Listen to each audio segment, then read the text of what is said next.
नमस्कार दोस्तों, मेरा नाम अनुज है। टारगेट एग्जाम विधि चैनल पर आप सभी लोगों का स्वागत है। दोस्तों, आज के वीडियो में हम लोग जीके और साइंस के 20 प्रश्न हल करेंगे। ये बहुत ही महत्वपूर्ण प्रश्न है, ध्यान से देखिएगा। आइए शुरू करते हैं। पहला प्रश्न है, निम्नलिखित में से हल्दी का वैज्ञानिक नाम क्या है? हल्दी का वैज्ञानिक नाम होता है कुरकुमा लोंगा। ऑप्शन इसमें सी वाला सही होगा। आइए अन्य ऑप्शंस को भी देख लेते हैं। ऑप्शन ए है निकोटियाना टैबेकम। निकोटियाना टैबेकम तंबाकू का वैज्ञानिक नाम होता है, तंबाकू। और लेसर टीलिया छिपकली का वैज्ञानिक नाम होता है। आइए अगला प्रश्न देखते हैं। प्रश्न नंबर 2 है, ओनियरोलॉजी के अंतर्गत किसका अध्ययन किया जाता है? ओनियरोलॉजी के अंतर्गत दोस्तों सपनों का वैज्ञानिक अध्ययन करते हैं। ऑप्शन इसमें डी वाला सही होगा। अन्य ऑप्शंस को देखते हैं। ऑप्शन ए है अंगूर की खेती का अध्ययन। अंगूर की खेती का अध्ययन किया जाता है विटिकल्चर के अंतर्गत।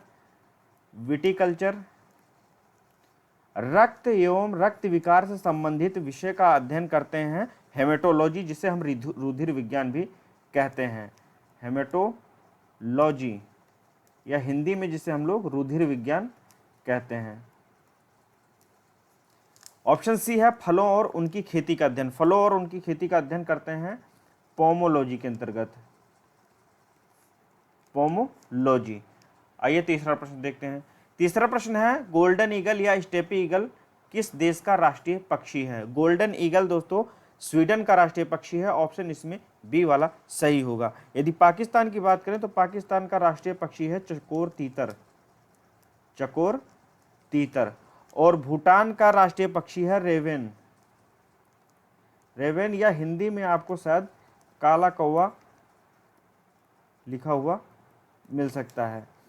ऑप्शन डी है नेपाल, और नेपाल का राष्ट्रीय पक्षी है हिमालयी मोनाल, हिमालयी मोनाल। आइए चौथा प्रश्न देखते हैं। चौथा प्रश्न है, निम्नलिखित में से कौन से युद्ध में अंग्रेजों ने डचों को पराजित किया था? एक एक करके देखेंगे। ऑप्शन ए है आपका चौसा का युद्ध। चौसा का युद्ध हुआ था 1539 में। 1539 में यह युद्ध हुमायूं और शेरशाह के मध्य लड़ा गया था। हुमायूं और शेरशाह सूरी, और शेरशाह सूरी इसमें विजयी हुए थे। तो ऑप्शन इसमें ए वाला नहीं होगा। आइए अन्य ऑप्शंस को देख लेते हैं। ऑप्शन बी है आपका पानीपत का तृतीय युद्ध। पानीपत का तृतीय युद्ध 1761 में लड़ा गया मराठों एवं अहमद शाह अब्दाली के मध्य। अहमद शाह अब्दाली के मध्य लड़ा गया था। इसमें अहमद शाह अब्दाली विजयी हुआ था। तो ये ऑप्शन भी सही नहीं होगा। ऑप्शन सी है पोर्टोनोवा का युद्ध। पोर्टोनोवा का युद्ध 1781 में लड़ा गया हैदर अली और अंग्रेजों के मध्य। हैदर अली और अंग्रेजों के मध्य, इसमें अंग्रेज विजयी हुए थे। तो ऑप्शन सी भी नहीं सही हुआ। इसका मतलब है ऑप्शन डी वाला इसमें सही होगा, बेदरा के युद्ध। बेदरा के युद्ध में अंग्रेजों ने डचों को पराजित किया था। और बेदरा का युद्ध कब लड़ा गया? 1759 में। इसलिए याद रखिएगा ऑप्शन डी। पांचवा प्रश्न है, निम्नलिखित में से कौन सा पक्षी अभ्यारण्य राजस्थान में स्थित है? भरतपुर पक्षी अभ्यारण्य राजस्थान में स्थित है। ऑप्शन इसमें सी वाला सही होगा। इसे हम लोग केवलादेव राष्ट्रीय उद्यान के नाम से भी जानते हैं। केवलादेव राष्ट्रीय उद्यान, या फिर एग्जाम में पूछ सकता है केवलादेव घाना राष्ट्रीय उद्यान। इसकी स्थापना 1982 में हुई थी। ऑप्शन सी वाला सही होगा। नवाबगंज पक्षी विहार है उत्तर प्रदेश के उन्नाव जिले में। इसकी स्थापना 1984 में हुई थी, याद रखिएगा। लाख बहोसी पक्षी अभ्यारण्य भी उत्तर प्रदेश के कन्नौज डिस्ट्रिक्ट में है।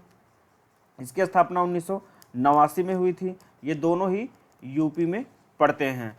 ऑप्शन डी है आपका सलीम अली पक्षी अभ्यारण्य। सलीम अली पक्षी अभ्यारण्य दोस्तों गोवा में स्थित है। इससे संबंधित मैं आपको 3 प्रश्न बताऊंगा।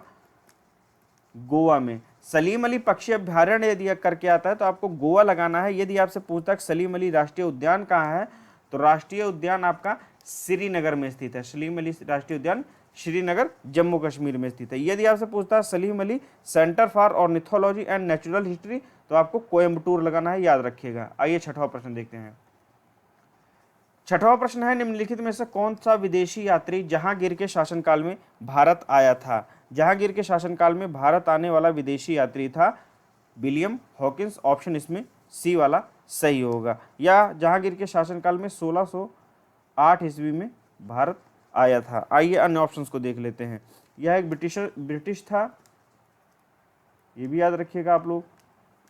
ऑप्शन ए है Ibn Battuta. Ibn Battuta Morocco का यात्री था, मोरक्को देश का निवासी था, जो भारत 1333 ईस्वी में भारत आया था मोहम्मद बिन तुगलक के शासनकाल में, मोहम्मद बिन तुगलक के शासनकाल में।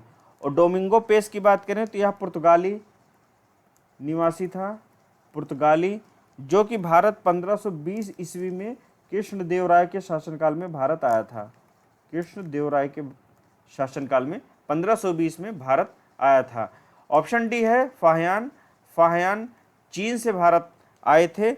यह 399 ईस्वी में भारत आए चंद्रगुप्त द्वितीय के शासनकाल में, या जिन्हें हम लोग विक्रमादित्य के नाम से भी जानते हैं। आइए सातवां प्रश्न देखते हैं। सातवां प्रश्न है कार्डियोलॉजी का अध्ययन।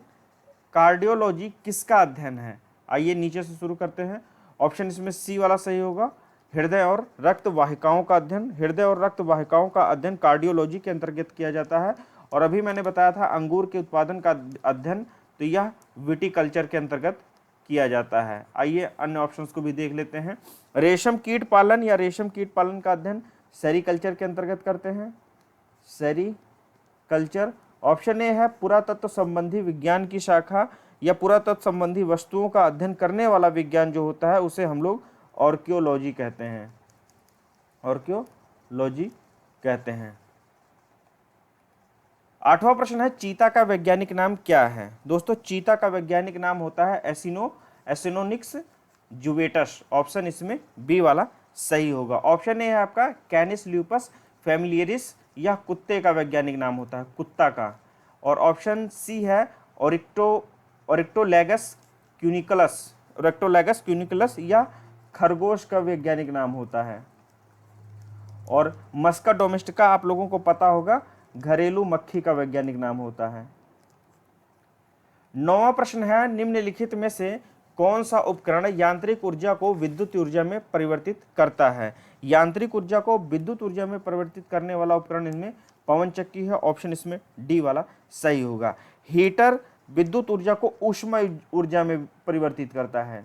विद्युत ऊर्जा को ऊष्मा ऊर्जा में परिवर्तित करने वाला उपकरण हीटर है। और ऊष्मा इंजन ऊष्मीय ऊर्जा को यांत्रिक ऊर्जा में परिवर्तित करता है। ऊष्मीय ऊर्जा को यांत्रिक ऊर्जा में परिवर्तित करता है। ऊष्मीय ऊर्जा को यांत्रिक ऊर्जा में परिवर्तित करने वाला उपकरण ऊष्मा इंजन है। और ऑप्शन सी है विद्युत चुंबक। विद्युत चुंबक जैसे कि नाम से ही आप लोगों को पता लग रहा होगा कि विद्युत चुंबक विद्युत ऊर्जा को चुंबकीय ऊर्जा में परिवर्तित करता है। विद्युत ऊर्जा को चुंबकीय ऊर्जा में परिवर्तित करने वाला उपकरण विद्युत चुंबक है। आइए अगला प्रश्न देखते हैं। 10वां प्रश्न है 5 सितंबर को निम्नलिखित में से कौन सा दिवस मनाया जाता है? दोस्तों 5 सितंबर को विश्व दान दिवस मनाया जाता है। ऑप्शन इसमें बी वाला सही होगा, international day for charity. Option A है विश्व नारियल दिवस। विश्व नारियल दिवस हर वर्ष होता है 2 सितंबर को। और अंतर्राष्ट्रीय साक्षरता दिवस होता है, इसको मैं कई बार बता चुका हूं, 8 सितंबर को। 8 सितंबर को। दोस्तों एक चीज़ और यहाँ पर मैं बता देता हूँ, जैसे कि मैंने बताया 5 सितंबर को विश्व दान दिवस तो होता ही है, इसके साथ साथ भारत में राष्ट्रीय शिक्षक दिवस भी मनाया जाता है। राष्ट्रीय शिक्षक दिवस भी 5 सितंबर को होता है, याद रखिएगा। ऑप्शन डी है अंतर्राष्ट्रीय लोकतंत्र दिवस। अंतर्राष्ट्रीय लोकतंत्र दिवस होता है 15 सितंबर को। 15 सितंबर को। आइए 11वां प्रश्न देखते हैं। 11वां प्रश्न है ऑपरेशन अलर्ट निम्नलिखित में से किससे संबंधित है? ऑपरेशन अलर्ट दोस्तों बीएसएफ या सीमा सुरक्षा बल द्वारा सीमा पर सुरक्षा व्यवस्था को बढ़ाने के लिए शुरू किया जाता है। ऑप्शन इसमें ए वाला सही होगा। आप लोग यहाँ याद रखिएगा कि ऑपरेशन अलर्ट यदि आएगा तो आप लोग बीएसएफ याद रखिएगा। ऑप्शन बी है आपका भारतीय तटरक्षक बल द्वारा तटीय सुरक्षा व्यवस्था को मजबूत करने के लिए कौन सा ऑपरेशन चलाया जाता है? तो जो भारतीय तटरक्षक बल है वह तटीय सुरक्षा बढ़ाने के लिए ऑपरेशन सजग शुरू करती है। ऑपरेशन सजग चलाती है। इसके अतिरिक्त ये ऑपरेशन सजग के बारे में बात करें, सड़क अपराधों से लड़ने के लिए 2021 में दिल्ली सरकार ने भी चलाया था, इसे याद रखिएगा। जम्मू कश्मीर के पुंछ जिले में आतंकवादियों को बेअसर करने के लिए ऑपरेशन त्रिनेत्र 2 चलाया गया था। Operation Trinetra 2, operation Trinetra 2 launch किया गया था जम्मू कश्मीर के पुंछ जिले में आतंकवादियों को बेअसर करने के लिए। और जबकि ऑप्शन डी है वायुसेना द्वारा नैनीताल के जंगलों में लगी आग को बुझाने के लिए तो बॉम्बी बकेट चलाया जाता है। ऑपरेशन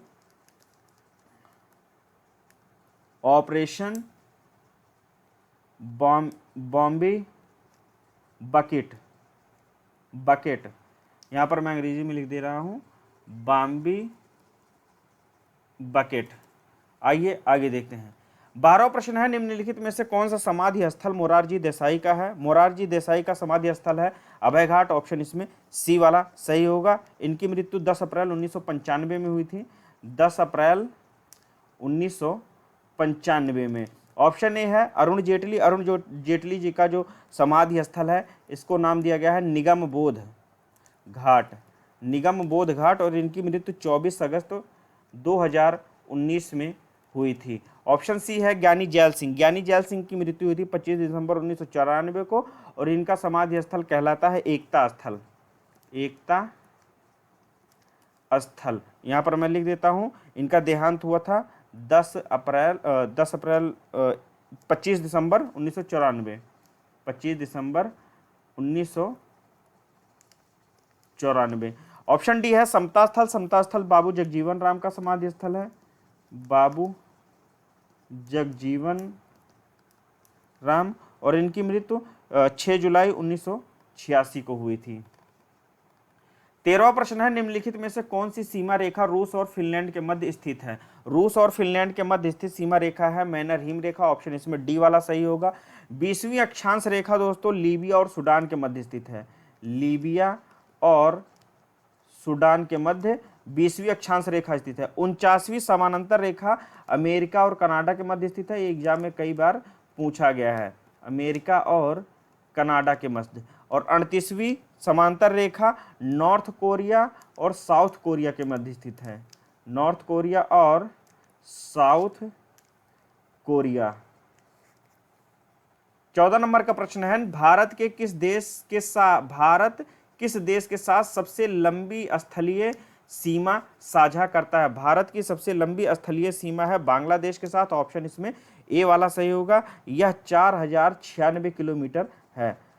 अन्य ऑप्शन तो देख लेते हैं। भूटान की बात करें तो भारत भूटान के साथ 699 किलोमीटर की लंबी सीमा साझा करता है, और नेपाल के साथ भारत 1751 किलोमीटर की लंबी सीमा साझा करता है, और म्यांमार के साथ 1643 किलोमीटर की सीमा भारत साझा करता है। इसके अतिरिक्त यदि चीन की बात करें, चीन के साथ भारत 3488 किलोमीटर की लंबी सीमा साझा करता है, और वहीं पाकिस्तान के साथ 3323 किलोमीटर की सीमा भारत साझा करता है। और सबसे छोटी, अभी तो मैंने बताया आपको भारत सबसे लंबी स्थलीय सीमा बांग्लादेश के साथ साझा करता है।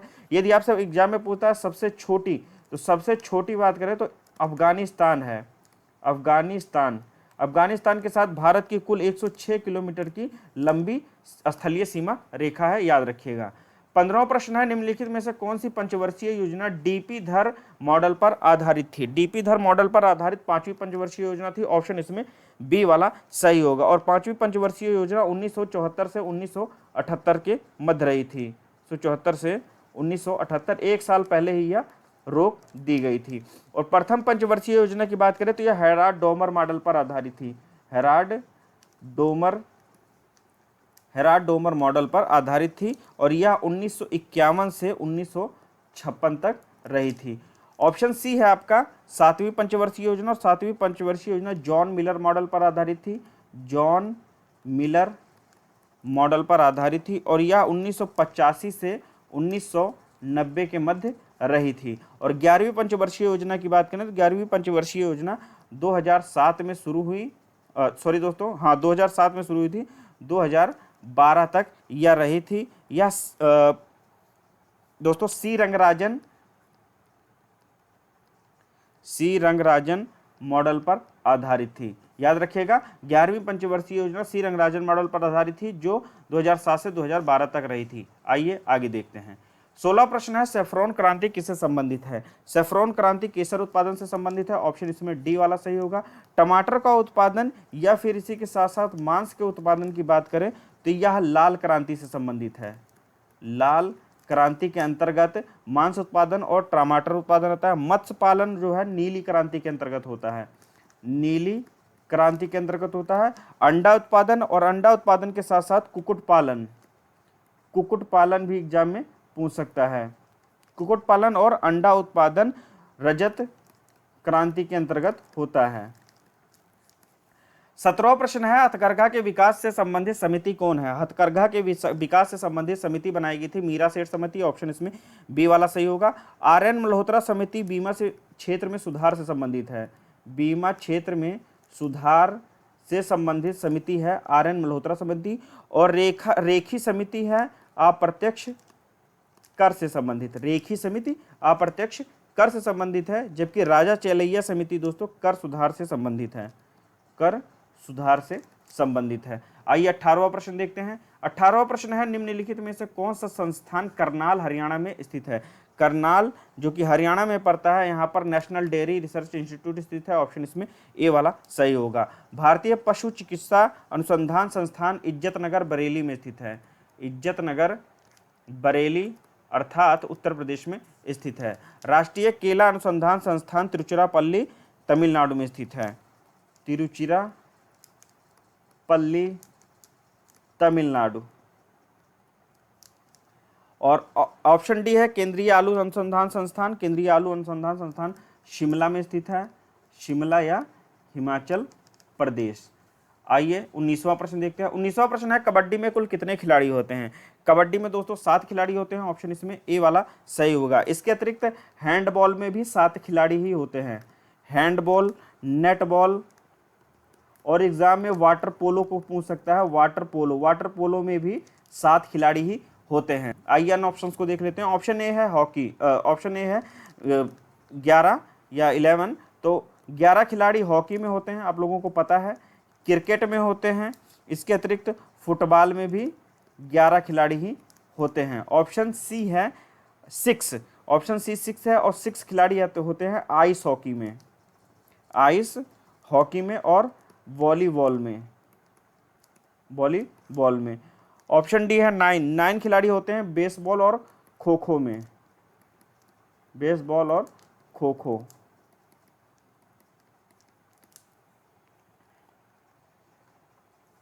बीसवां और अंतिम प्रश्न है, निम्नलिखित में से कौन सा विद्युत प्रतिरोध का मात्रक है? विद्युत प्रतिरोध का मात्रक इनमें है ओम। ऑप्शन इसमें ए वाला सही होगा। एम्पियर की बात करें तो एम्पियर है विद्युत धारा का मात्रक, एसआई मात्रक विद्युत धारा का। और फैरड दोस्तों विद्युत धारिता का एसआई मात्रक होता है। और कूलाम विद्युत आवेश का एसआई मात्रक होता है। विद्युत आवेश का एक बार फिर से मैं समझा देता हूं। विद्युत प्रतिरोध का ओम एसआई मात्रक होता है और एम्पियर का विद्युत धारा और एम्पियर विद्युत धारा का, फैरड विद्युत धारिता का और कूलाम विद्युत आवेश का एसआई मात्रक होता है। तो दोस्तों आज के वीडियो में ये थे 20 प्रश्न। मुझे आशा है कि आपके एग्जाम में आपकी मदद करेंगे। इसी तरह के वीडियोज में लेकर आता रहूंगा। मिलते हैं अगले वीडियो में, तब तक के लिए नमस्कार।